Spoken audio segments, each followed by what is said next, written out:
Welcome to the latest edition of Greatness Unleashed. Josh Pound, glad to have you with us here this week as our theme is women's soccer as we sit down with head coach Hunter Nail, senior captain Lizzy Gresch, and alumni Ashley Holland. We catch up with her via Zoom towards the end of this week's episode. But before we get to all of that, it's time for the latest edition of Raven Rewind.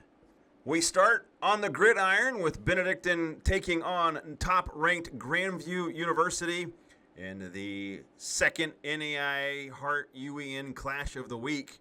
After beating Morningside in the opener a week ago, the Ravens fell short this week to the top-ranked Vikings, falling 27-24. The Ravens outscored the Vikings 17-13 in the second half with a pair of fourth-quarter touchdowns, while the Ravens held Grandview to a pair of fourth-quarter field goals. It was not enough to overcome three turnovers, two of which led straight to 14 points for the Vikings. Quarterback Jackson Dooley finished with 324 yards passing on 24 completions, passing for a pair of touchdowns, but also throwing two interceptions. Xavier Ugorji anchored the rushing attack with 65 yards on the ground off 17 carries. He also had a touchdown, while Tanner Zimmerman anchored the receiving corps with 97 yards off 5 catches and a pair of touchdowns. Defensively, Troy Williams led the Ravens with 7 tackles, followed by Isaac Lopez, Dylan Witherspoon, and Jason Anderson, who all added 6 tackles. Next up, it's women's soccer, as the Ravens posted a pair of shutouts this past week, beating College of St. Mary at home 4-0 during a midweek game. And that was followed up with a 5-0 win over Hart newcomer Missouri Baptist this past Saturday in St. Louis. Against St. Mary, the Ravens scored goals during the 12th, 23rd, and 39th minutes to take a 3-0 lead at the half. Christine Zendarczyk got things started, scoring off an assist from Peyton Vogelbacher. Vogelbacher followed that and made it 2-0 Ravens off an assist from Isabel Agudelo. Rowan Yos made it 3-0 Ravens off an assist from Jenna Wilkin to stake Benedictine to a 3-0 lead after 45 minutes of play.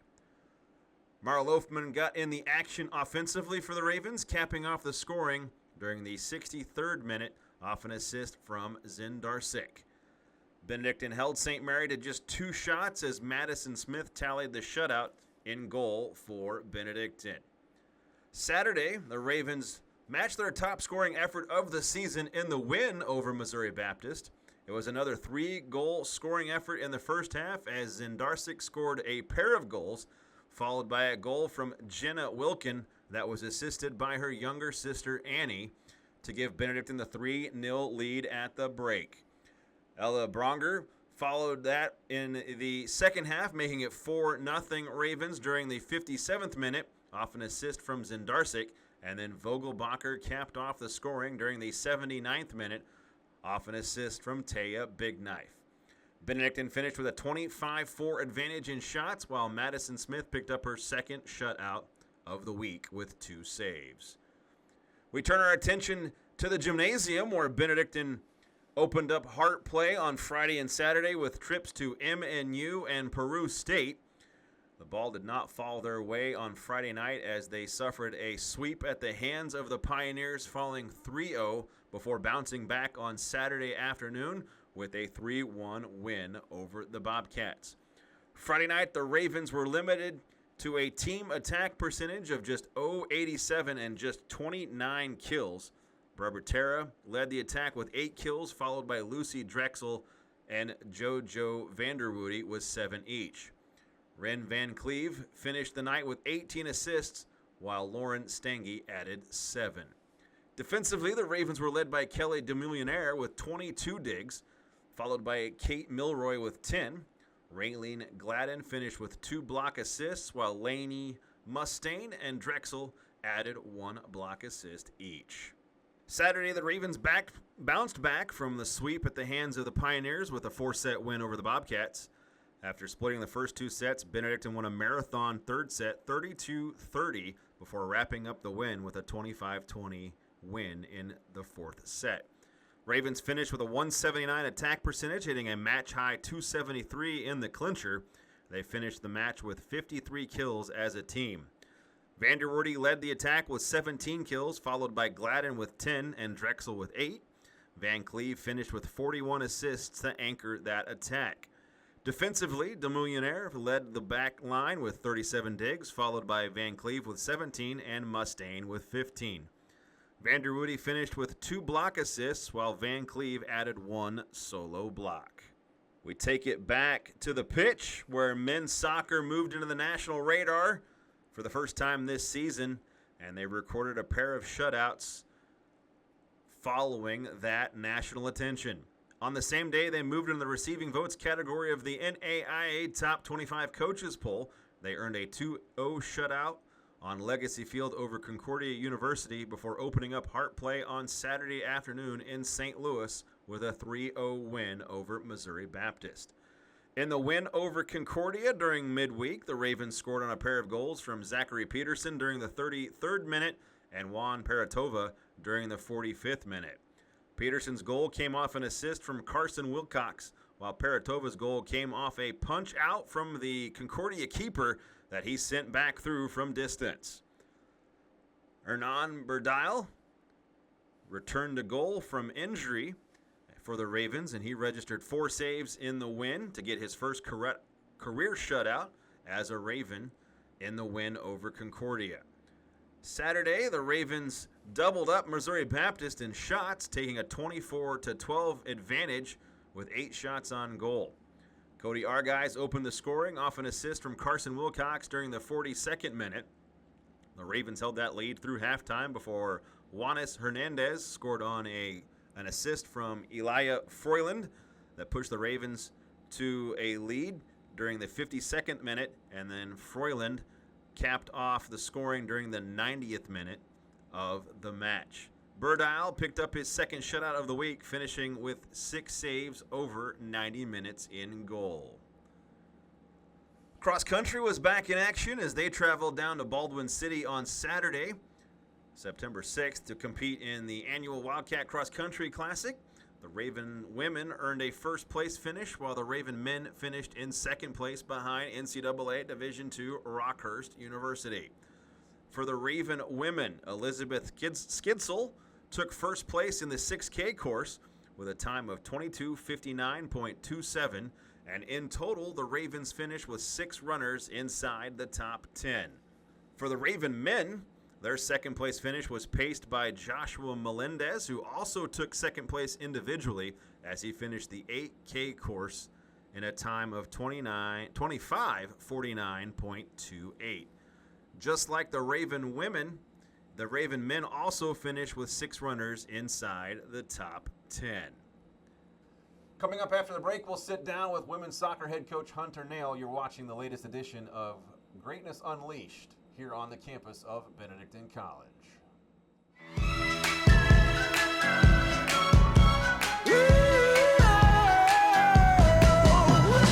Oh my good Lord, what a feeling. You were my best decision. We all need someone that can make us believe. So call me a man on a mission. I'm guilty by my own admission. Locked up but I break free. No chains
Welcome back to our Coach's Corner here on Greatness Unleashed. Josh Pound, happy to be joined by women's soccer head coach Hunter Nail. And Coach, out to a 4-1 start. More importantly, a 1-0 start in conference play this last Saturday. You get a shutout at Missouri Baptist. Just talk to us a little bit about what the start of the season's felt like. Yeah, whirlwind. I mean, every season just kind of shows up on you, and as much as you think you might be ready or not ready, it's here. So no, it's moved fast, but it's been good. A couple changes in the staff. Bringing Coach Kalen in, keeping Matt. We thought coaching-wise that we were set up really well, and they've been brilliant so far. And I think we've taken a lot of steps from where we were at last year. We said, hey. Last year was a little bit more basic. My first year in, we wanted to win games, but we also wanted to start the identity of what we want to be. And I think we've taken some steps in the right direction, and so far it's showing well on the field. A lot of returning faces, but a lot of new faces. This was really your kind of first full recruiting opportunity to bring in a group that was all your recruiting. Just take us kind of back through what that process was like as you kind of got everything going and started recruiting players more that would fit the style and then the shape of what the program's going to look like under your leadership. Yeah, I think the best thing about recruiting here is there's a lot of people that want to come here. So, it's all over the country, it's all levels. So every event I got to go to right away, some stuff that I usually went to from my previous schools and things I hadn't gone to before. There's always kids interested in Benedictine for, the name of the school and the Catholic in nature and everything like that. Kids knew about it. So that's made it easy. But, going out there and finding kids that wanted to come here but also really fit the style, recruiting, from what I can tell, has always been something that Benedictine's done really, really easily. So for us is, if I can't out-coach somebody, I have to be able to out-recruit them. So that's one of the things, in that first year, as we went through the season, we went, hey, we got to hit the ground hard recruiting, because I might meet some of these coaches and realize I'm in over my head, but I think that went okay. But at the same time, if we don't out-recruit people, then it doesn't matter. So for us, it was go to every event, go around the country, what can we get to, and find kids that maybe a lot of the schools that we play against don't go find. They don't get out into those places. So we've had to maneuver and stay at families' houses or friends' apartments or whatever to get to do what we got to do. But ultimately, we had to grind a little bit, but we found some fantastic players. So, well, you come to Benedictine with a lot of Division II background and NCAA experience. What was it that spoke to you about Benedictine that brought you even into the process to apply for the job, and then ultimately was what sealed the deal and allowed you to make the decision to move the family to Atchison and become the next leader of the women's soccer program? Yeah, I think my time in Kansas before, I knew a lot of coaches that knew of Benedictine. I had never played against them myself, but talking to a lot of coaches that some spent some time in NAI, and I went, hey, the Benedictine job's open, and I knew, Coach Robley had been an institution, and a lot of people that knew him, and they were like, everybody was shocked, in all honesty, and they were like, oh, that's a great job, it's a great setup, and I definitely wanted to move from where I was. I thought I was ready to be a head coach, and so for me, it was about finding a fit, as a place that you can be successful at, that they give you the resources, the setup is good, it's not something where, you get there and you go, okay, the campus is great, but my facilities aren't good, or my facilities are really good, but how on earth am I going to get kids into this school? Things like that. So, sound a little, picky, I wanted the total package. I wanted a place that I could go and say, hey, my facilities are up there, and I think we have some of the best facilities in the region for soccer, and then, easily competes with a lot of the D2s in the area and even some of the Division 1s, and then you turn around and campus is unreal, and, being somebody who my life is, centered around my relationship with Christ, and getting to go to a place where I can talk about that with recruits was one of the most exciting things for me, because I ran into some yellow tape before in my previous jobs with that, which is normal, but getting to go to a place where I can, we can pray before practice, and I can ask, if a kid's struggling, I can say, hey, do you want to pray about it? Things like that ultimately is what pushed me, to really want the job, once I came on campus and got to meet Gardy and you guys and talk about all those things, and I went, wow, it's a special place, and so it really excited me to, jump at the opportunity when it came available to apply. But then meeting everybody was like, all right, I think this is where I'm supposed to be next. The first year with the program, a good strong finish in the conference. You make it to nationals. Didn't kind of maybe take the turn that you wanted to once you Yeah. get there. What are some things that, as you look in, as we start getting into the weeds here of getting into the conference schedule of the season, that are going to be some things that if you can hit this benchmark or hit that benchmark, are going to put you back in position to take another trip to nationals and even get further into the playoffs? I think the big thing for me, a lot of coaches say is, can we get better every day? Results aren't always going to be perfect. Even our one loss this season, Coach Ritchie turned around and was like, "You're happier after this loss than I've ever seen you." And I was like, "Yeah, but I thought we played great. Like, I thought we dominated a lot of the game. I thought, for me, it's about the performance." And I felt like with that game, if we had 2 bad lapses, which cost us a win, which it's going to happen. But if we can control our performance and take care of the things we want to take care of, and the girls can play the way we want, I think the results will take care of itself 9 times out of 10. So hopefully, that's a blip, and we can do that going forward. We can take care of our stuff. But yeah, as we get into the thick of it, you're going to lose kids here and there to injuries or sickness or whatever's going on. But I think at the end of the day, it's goes back to that recruiting. Did I recruit enough quality players that can step in and take their opportunity when it comes? But also, really push every day to get better. Even if the result doesn't go our way, the goal is, with how strong our conference is, when you get to postseason, be playing your best. Everybody talks about that, especially in basketball and stuff. It's like, hey, when you hit March, that's when you want to play your best. For us, it's October, November. So if we can hit November and have gone through the weeds and gone through the adversity and the tough moments and come out looking better than we did right now in September, then ultimately that's the goal. Because then if we can get into that postseason and our girls, they're over, and we've talked about it a lot with our culture, is we don't want to just be a team that wins a lot of games. We want to win something.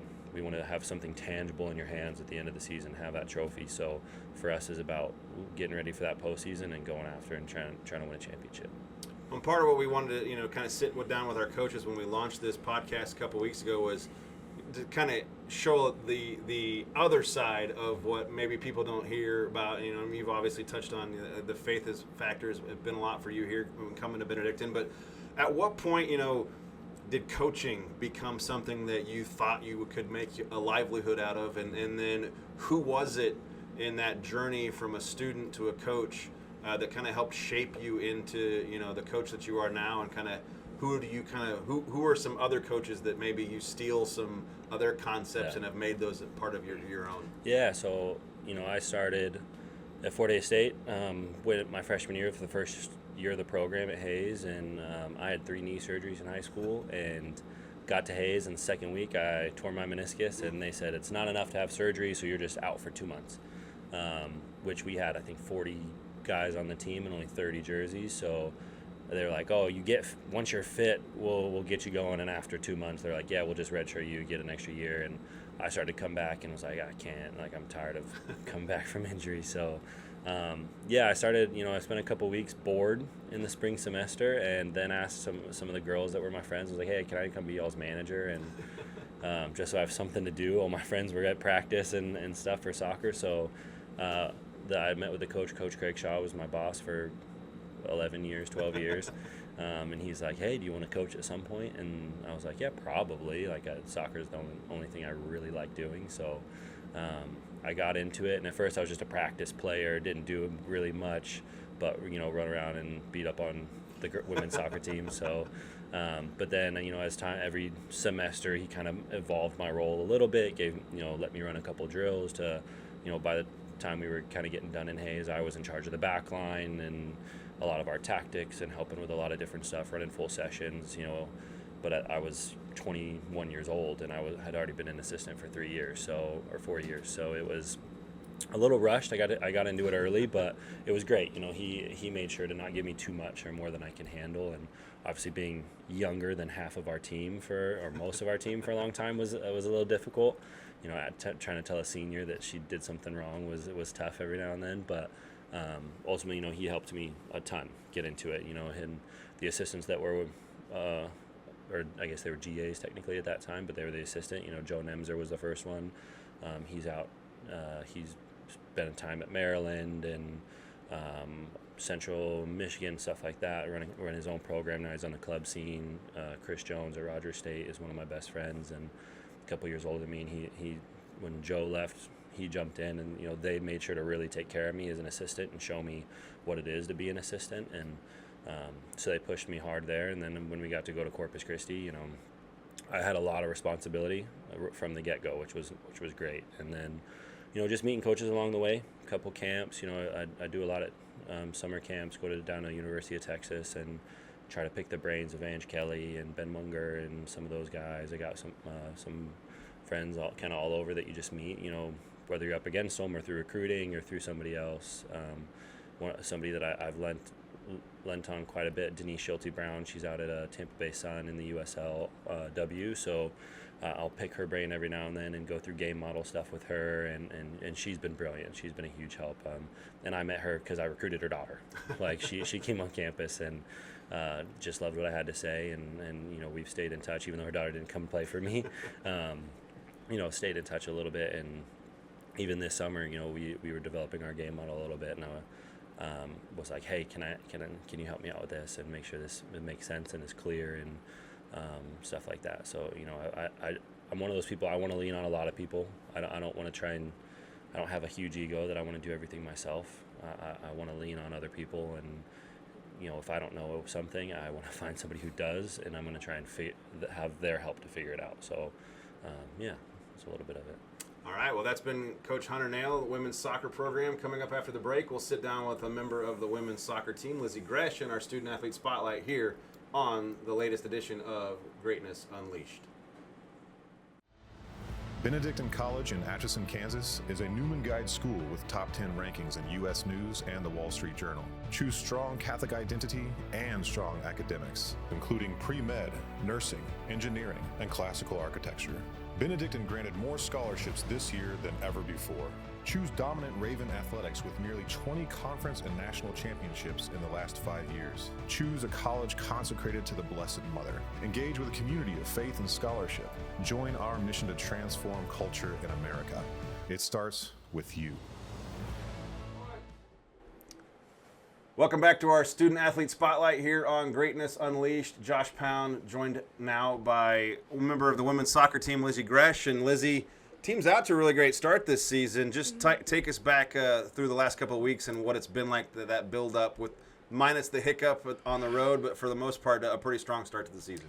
Yeah, Coach Hunter really pushed us very hard in preseason, and the girls came in really fit, and we got the job done in the first couple games. Obviously, the St. Ambrose game was a little bit of a setback, but I think it was a good learning curve for us. And right off the bat, it's like sucks to lose, but I think that was really great, especially with the past two games. We had a 4-0 and then 5-0 this weekend. I mean, that was really needed for our team, and especially going into Missouri Valley tomorrow, which is going to be a really tough opponent. And obviously, a big, pretty tall task, top 10 team, Missouri Valley coming up here. Before we get a chance to talk about that, though, just 2 shutouts most recently. Open up conference play on the road in St. Louis, a brand new conference team. Yeah. A big time shutout there. A lot of scoring in that one for you guys. Yes. Just talk about, that's kind of, I want to say new, but we're not used to having 4 goals, 5 goals a game, and you guys have been pretty well to be able to come out and score pretty consistently this year. Yeah. It's actually really cool because we've had a lot of 4 to 5 freshmen that have been new to the team, and they've just come in, and everybody's getting goals. They're getting goals, and we have former players getting goals, and we've scored almost 16 goals this year already. And it's not just 1 or 2 people; it's everybody, and that's been amazing. And I think after 1 goal came, we just were hungry for others. I mean, it was amazing. It was great. You obviously have an interesting position out there in the midfield. Yes. You're all over the place, but just talk what it means for you in that role as a captain to kind of be. I don't know if you set the tone, but the ball constantly comes through you in that transition from defense to offense. Yeah, I'm just happy to dish the ball to my teammates, and especially in the midfield, that is our job, is to keep just moving this play and getting it to the final third, and our forwards and other midfielders are doing a wonderful job putting it away, and at the end of the day, that's all that matters, is we're winning as a team. So my job is just, getting the ball as close to the back of the net as I can, and other girls finishing, and so it's great, yeah. So let's just talk, we'll rewind here a little bit. what brought you to Benedictine? What was it about Benedictine that was a place that you felt like this is where I want to continue my college soccer career? Yeah, so I had a couple cousins come here. I'm from Washington State, so very far. So it was kind of a reach. My family was like, Kansas, where's that, you know? So I, visited with my dad, and I loved the school. I thought it was like the community here is just amazing, and it's repeated. I'm sure like everybody has said that, but it really is truly amazing. I mean, I have made like the best friends on the soccer team and just at the school. I mean, the professors, the athletic department, everything has been amazing. So as soon as I met people here, I knew this is where I wanted to be, and yeah, I've loved it ever since. So what has been maybe the biggest surprise for you about, the Benedictine experience now that you're a few years into it? I would say just the support that you get from everyone here. Not only just your own team, but other teams, and like I said, the professors and the coaches. I mean, they really do just care about you as a person, and it's hard being a student athlete. I mean, it's a lot of, putting your identity almost in your sport, and I think our coaches and teammates, athletic trainers, everybody, they do a good job of being like, now how are you as a person, and like making sure that you're doing good. Because, the main goal of Benedictine is to make sure that you're leaving a better person and not being like, oh, you're just like an athlete, And I really appreciate that here. So. Well, that transitions perfectly into the next question. So what are you studying, and what are you hoping to do with that when your time at Benedictine's over with? Yeah, so I'm studying athletic healthcare right now. So I get to do the rotations with all the sports teams and shadow all of the trainers here. I've loved it. I would like to, obviously graduate, and then after that go get my master's degree in athletic training. So yeah, we'll see where it goes after that. Do you see yourself being more of a, like, in that same capacity, working within like an intercollegiate training program, or possibly getting involved with a professional team somehow? That would be amazing. I think starting college and making my way up for sure. I think I have a lot to learn, so obviously that would be a goal, but lots of time there. What was it about that area of study that kind of drew you to that? I've worked with my athletic trainer just through injuries, and I had a pretty, bad injury freshman year, and working with my athletic trainer was just something that I was like, wow, this is so cool. Like, she has helped me so much, and I was like, I want to help other athletes. Like, this is super cool. And then also I just, love being around sports, and I can't see myself in, a office. So I was like, this is super cool. I can stay around the sports and help others through injuries, and yeah, so that's kind of what drew me in. Well, we'll close with, you've had your time here at Benedictine now. Obviously, still more time ahead of you. We're not trying to push you out the door yet by any means, but if you had to think about one thing that you would say to your younger self to recruit you to come to Benedictine, what would you say? I would say trust the process, and as much as it's hard, at the time that I was at, just knowing how good it's gonna be, and not dwelling in what's bad. Well, Lizzy, thanks for taking the time. Big game coming up here this week for you guys. You come back and play home finally get to play at home again. Yes. It seems like in a week from now. But what's it gonna take for you guys to kind of continue to mesh and get things going this season? As we have a top 10 team coming up here next, and then you bounce back with a home game on Saturday. But this conference is a pretty strong conference. We had a good finish last year. What's it going to take for you guys to be able to repeat the same success you had a year ago, or get better this year? I think it's going to take a lot of mental toughness. I think that's what makes or breaks it for us. I think that if we are athletically just fine, technically we're just fine, I think what is going to push us to the next step is going to make sure our mental toughness is there, and that we are focused for every game. And that'll win us. If everybody's focused and everybody has the mentality that they want to win and win a championship and get a trophy, then we'll get there. So. Well, that's been Lizzy Gresch here on the Greatness Unleashed podcast on our Student Athlete Spotlight. Lizzy, thank you for taking the time, and good luck this week. Thank you. Go tear this life apart, go find out where it starts, and do it all again until you find where it all begins. If you want to leave your mark, you gotta be the spark. Under the surface is the purpose you've been searching for. Open up the here and now. Cast away your fear and doubt. Push and make it work. Get what you deserve.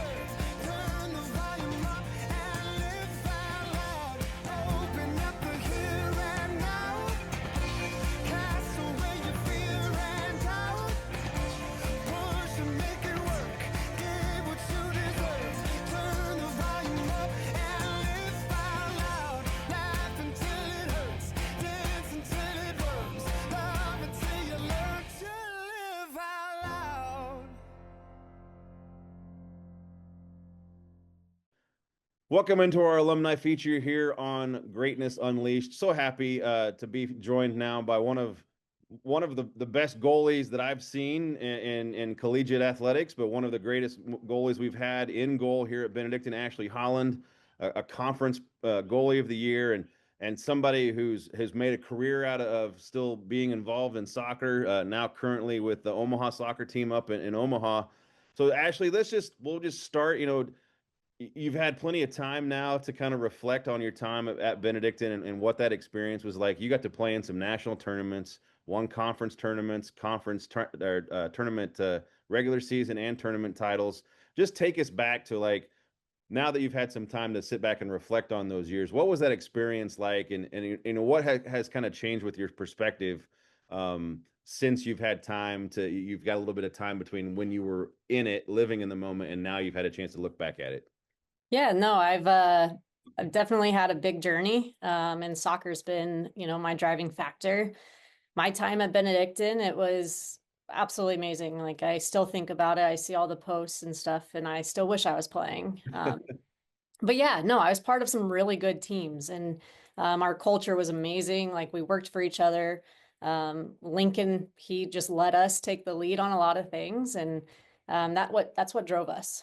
So I know taking that is a big factor in my career and where I've, taken myself as well. But I also learned I really hate to lose. Like, losing is not fun, but it's been that driving factor too, because I have been part of so many great programs, and most of that was with Benedictine, and whether that was playing or coaching there, it was, yeah, losing is not fun. So it's definitely something I've taken. Well, and your teams were kind of the teams that raised that bar.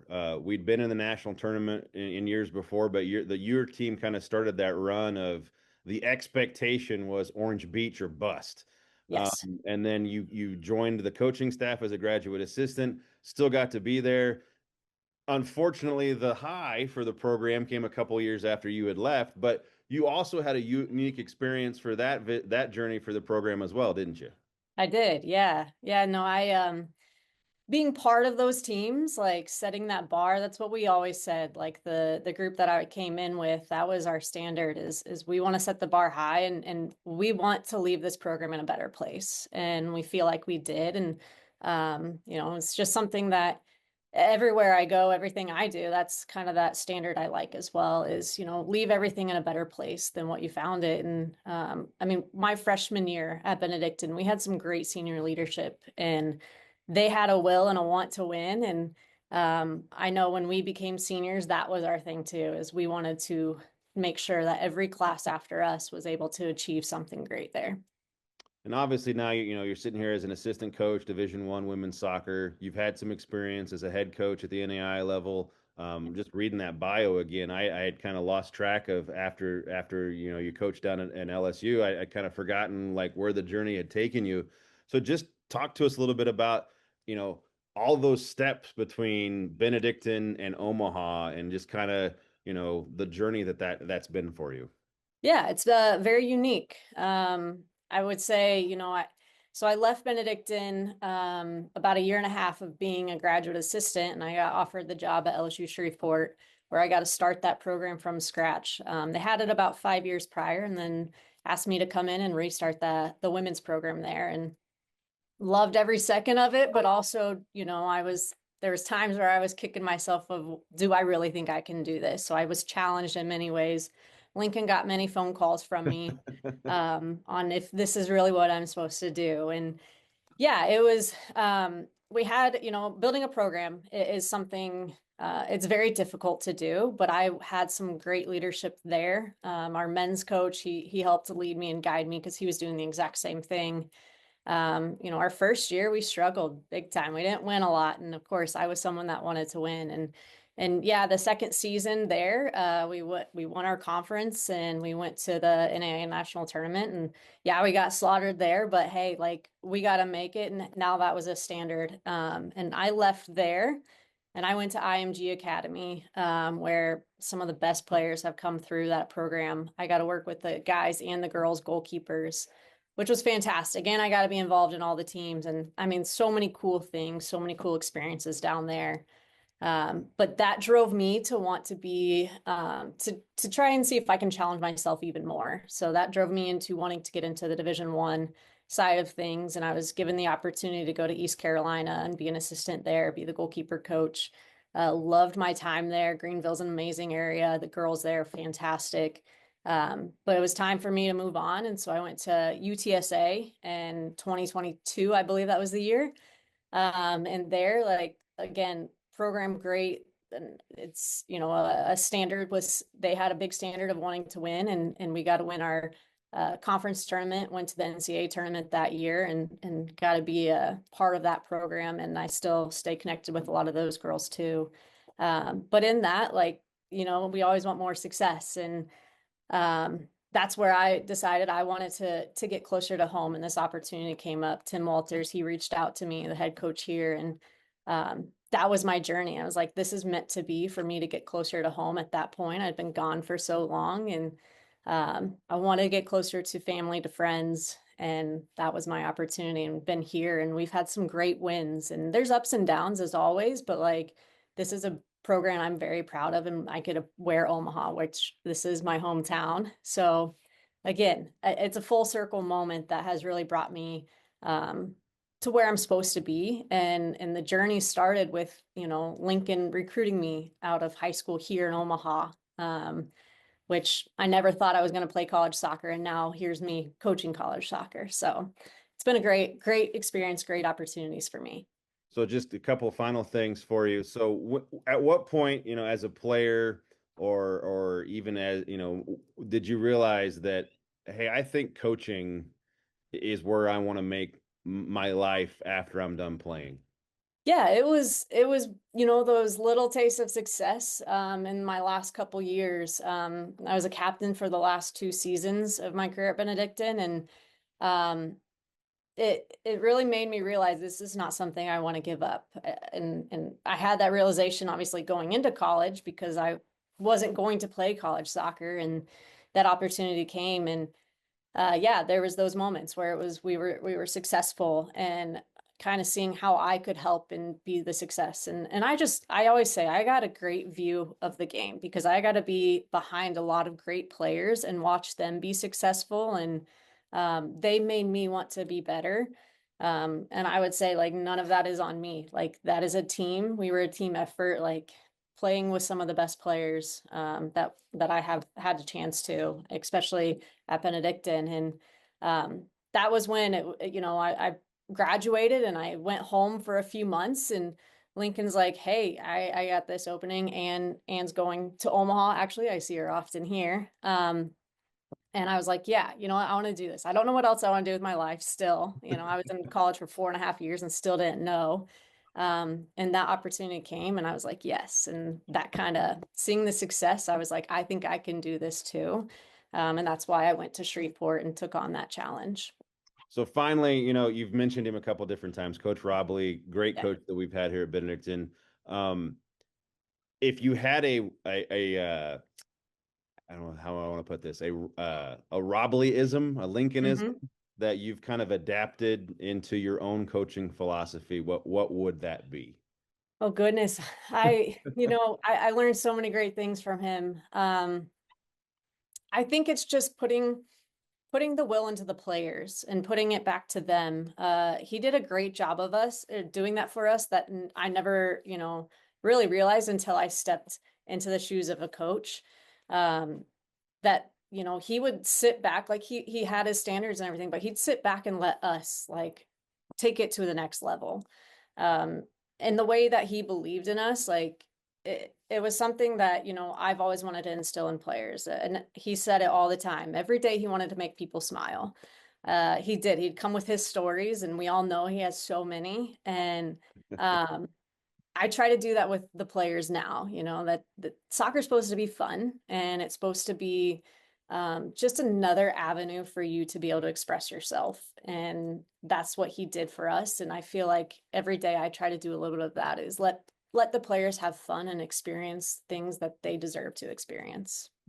All right, Ashley. Well, we thank you for taking some time with us this morning. Actually, I know you've got some training you got to head off to. big game this weekend coming up against the nationally ranked Sooner squad Yes. down in Oklahoma. So good luck against the Sooners. As a Kansan, I can say knock off the Sooners.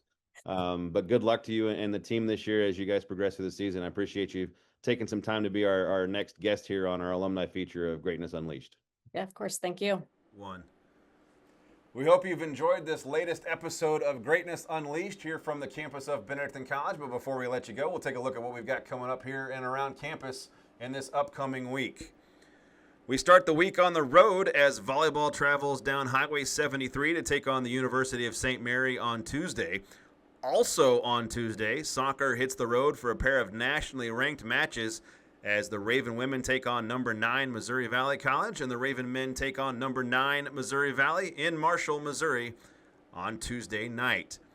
Volleyball returns to Hart Play on Friday, hosting Park University before opening up a busy Saturday once again on campus as they take on Ottawa University Saturday morning. That's followed by football hosting their second home game against Graceland on Saturday afternoon, and then we wrap up the day with a pair of conference games for men's and women's soccer as they take on Graceland University on Legacy Field.